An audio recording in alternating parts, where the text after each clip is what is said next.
ভাইরা আমার, এই সমস্ত নেতারা দেশের জনগণের টাকা যারা চুরি করবে, হাদিস নাম্বার লিখে নিতে পারেন। কোথায় গেল হাদিসটা? লিখে নিলাম। হাদিসটা হলো তিরমিজি 2577 নম্বর হাদিস। হাদিসটা হলো তিরমিজি 2577 নম্বর হাদিস। হাদিসটা হলো বুখারী 1738 নম্বর হাদিস। হাদিসটা হলো নাসাই শরীফের হাদিস 1327 নম্বর হাদিস। হাদিসটা হলো দুররে মুখতারের হাদিস 2562 নম্বর হাদিস। কয়েকটা হাদিস দিলাম, শুনেন। এই পৃথিবীর মধ্যে যারা নেতা হবে আর দেশের জনগণের টাকা যারা চুরি করবে, মাইরিং কাটিং করবে, হাসরের ময়দানে ওই সমস্ত নেতাদের গায়ের চামড়া হবে 42 গজ মোটা। কয় গজ মোটা হবে? মুখস্থ করেন, কয় গজ মোটা? 42 গজ মোটা হবে শরীরের চামড়াটা এই সমস্ত বাটপাটদের। এটা আমার কথা নয়, হাদিসের কথা। শোনা যেমন খাঁটি, হাদিস তেমন খাঁটি, কোরআন তেমন খাঁটি। আর যে হাদিসগুলির নাম বললাম সব সিয়াসাত্তা হাদিস, বুখারী, মুসলিম, নাসাই। আলেমরা দেখে থরথর করে কাঁপে এই সমস্ত হাদিস, এর মধ্যে কোনো ভুল নাই। আলহামদুলিল্লাহ বলেন। তিরমিজি আসছে, যে তিরমিজি শরীফে আসছে যে 2577 নম্বর হাদিসে, যারা চোর, যারা কলম দিয়া চুরি করে, যারা প্রকাশ্যে চুরি করে, যারা চুপে চুপে চুরি করে, যারা চোর, এক কথায় শেষ। সেটা নামাজ চোর, সেটা জাকাত চোর, সেটা জমি চোর, যেটা মিথ্যা চোর, সেটা সুদখোর চোর, সেটা ঘুষখোর চোর, সেটা দেশের সম্পদ আত্মসাৎ চোর, সেটা ভোট চুরি করে সেই চোর। এই চোরের শরীরের চামড়া হবে 42 গজ। রিমান্ডে ঢুকে কান্দে আর বলে, আমাকে কেন রিমান্ডে দিয়েছো? আমাকে কেন রিমান্ডে নিয়েছো? আমাকে কেন রিমান্ডে দিয়েছো? আমাকে কেন রিমান্ডে নিয়েছো? আমাকে কেন কারেন্ট শর্ট দিতেছো আর গরমের পানির শেক দিতেছো? আমাদের গডফাদারকে ধরেন, এও তো সে গডফাদার। কি জোরে বলেন, ঠিক কিনা? এমন মায়া কান্না তারা কাঁদে।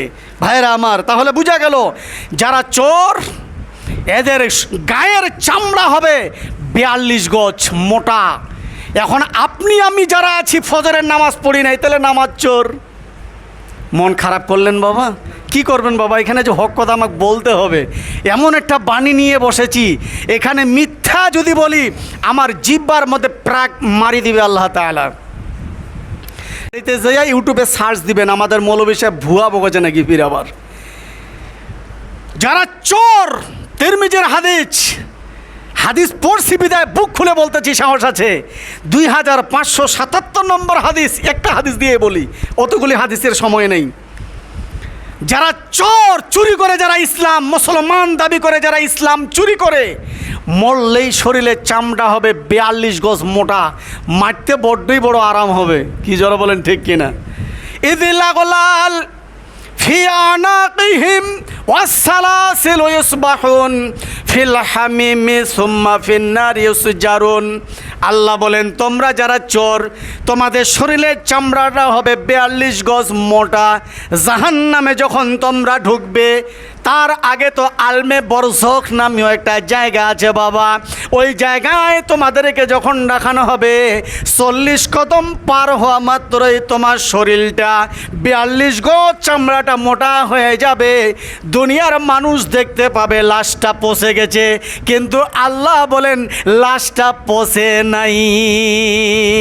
এটা হলো আপনার পেন্সিল ব্যাটারি, আপনার লাইটের ভিতরে আছে ব্যাটারি। লাইটটা যেখানে সেখানে আপনি ফেলে দিতে পারেন, ব্যাটারির সাথে যদি সংযোগ থাকে লাইট অবশ্যই জ্বলবে। আপনার আমার রুহটা গাছের সঙ্গে যদি সেট করে, ওইখানে আব্দুল করিম, জোরে বলেন ঠিক কিনা? রুহটাই আসল। এই বডিটার কোনো আযাব হবে না, আপনার আত্মার বিচার হবে, আপনার রুহের বিচার হবে। তাহলে বোঝা গেল বাবা, যারা চোর তাদের শরীরটা কী হবে শোনেন। আল্লাহ বলেন, ওয়ামিম্মান হাওলাকুম মিনাল আ'রাবি মুনাফিকুনা ওয়ামিন আহলিল মাদিনাতি মারাদু আলান নিফাক। মরুবাসীদের মধ্যে যারা আশপাশে আছে তাদের কেউ কেউ মদিনাবাসী আর মক্কাবাসীর কিছু মুনাফিক, এরা ইসলামের ভিতরে ঢুকে ভাইরাস চালু করে দেয়। আল্লাহ সুবহানাহু ওয়া তাআলা এই মুনাফিকদের কঠোর শাস্তির ব্যবস্থা করে দিয়েছেন। 2 নম্বর আয়াতে বলানো হয়েছে, যারা মুসলমানের ঘরে জন্ম নিয়ে মুসলমানদের কালচারগুলি থেকে এড়াই চলে, এদের শরীরের চামড়াটাও হবে মোটা 42 গজ। তাহলে আমরা যারা গোল টুপি পরে মসজিদে আসছি, ফজরের নামাজ পড়ি নাই, আমি বড্ড চোর, আপনারা নয়। জোহরের নামাজ পড়ে যারা আসরের নামাজ পড়লাম না, আমরাই বড্ড চোর, বড় চোর।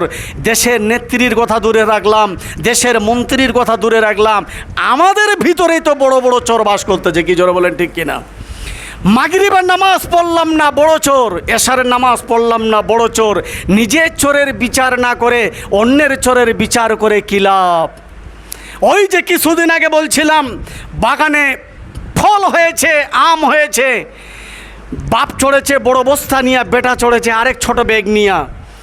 বাগানের মালিক ধরা পড়ে গেছে, এই বেটা চল তোর বাপের কাছে, আমার বাগানের আম চুরি করতেছিস বেটা। নামে এসে বলছে, মহাজন আমাকে ধরে লাভ কি, আমার বাপের কাছে নিয়ে যাবেন কেন? আমার বাপ আরেক বড় কাছে চুরি করতেছে। রাসূল করিম সাল্লাল্লাহু আলাইহি ওয়াসাল্লাম রাস্তা দিয়ে হেঁটে যাচ্ছেন।